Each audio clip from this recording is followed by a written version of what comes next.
जहाँ संतों की निंदा हो उस स्थान पर तुम्हें एक क्षण भी नहीं रुकना चाहिए।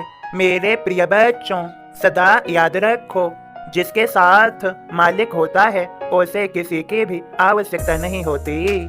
जैसे संतों के साथ मालिक होता है, उन्हें किसी की भी आवश्यकता नहीं होती।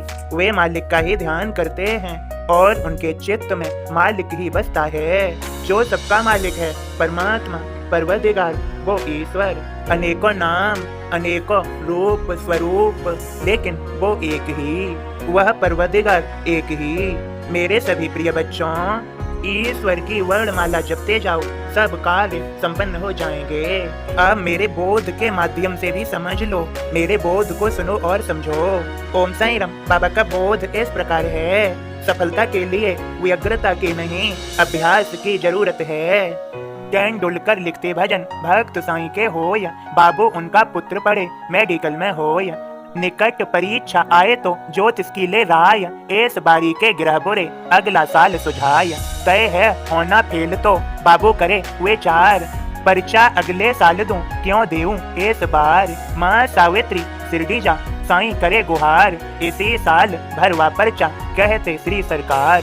बाबू को समझाइयो ज्योतिष की मत मान, कुंडली की कुंडली बना पुस्तक में रख ध्यान।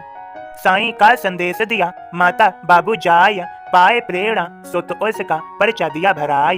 कड़े परिश्रम से बाबू होए परीक्षा पास, साईं पर श्रद्धा भरी ज्योतिष की न आस।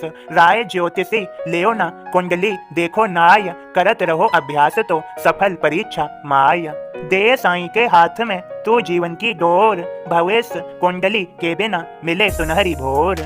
ओम साईं राम। बाबा के सभी भक्तों, बाबा ने समझाया है, ईश्वर की वर्णमाला जपते जाओ, सब कार्य संपन्न हो जाएंगे। यहाँ पर समझो, जैसे संतों के चित्त में, संतों के मन में, संतों के ध्यान में सदा ईश्वर बसते हैं, संत तो सदा ईश्वरमय हो जाते हैं।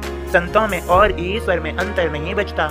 इसी प्रकार बाबा के सभी भक्तों, बाबा ने समझाया है, ईश्वर पर विश्वास सदा रखो और अपने कार्यों को सफल बनाने के लिए सदा याद रखो। किसी एक कार्य को पकड़ो और उसकी शुरुआत कर दो, और तब तक नहीं रुको जब तक वह कार्य संपन्न न हो जाए। ईश्वर पर विश्वास रखो और अपने कार्यों को सफल बनाने के लिए उन पर भी पूरा ध्यान दो। बाबा के सभी प्रिय भक्तों, आप सफल हो जाएंगे।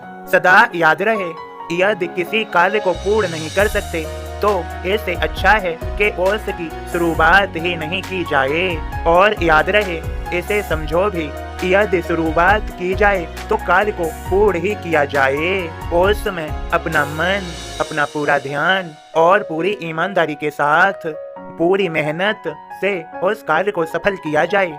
याद रहे, बाबा के भक्तों, बाबा ने समझाया है, कोई भी मन से विचार ऐसा मत करो। बाबा के सभी प्रिय भक्तों, हमारे सभी के पास समय उतना ही है।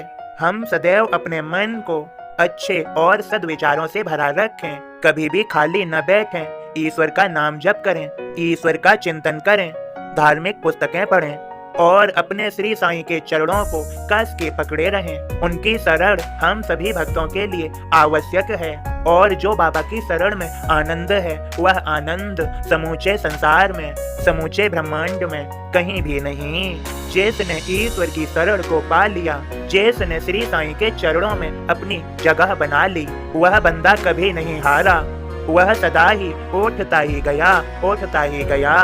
बाबा उसे गिरने नहीं देते, बाबा स्वयं उसे उठाते हैं। बाबा के सभी भक्तों, याद रखें, हम सभी भक्तों पर, आप सभी पर बाबा का आशीर्वाद है, बाबा की कृपा और अनुकंपा भी है। और बाबा के संदेश को लाइक शेयर अवश्य करें। बाबा सभी पर अपनी कृपा और करुणा आशीर्वाद की वर्षा करें। हम सभी भक्त सभी का अच्छा चाहते हैं। बाबा के सभी भक्तों, बस बाबा का संदेश इतना ही। आप सभी प्रेम से बोलें, ओम साईं राम, जय साईं राम।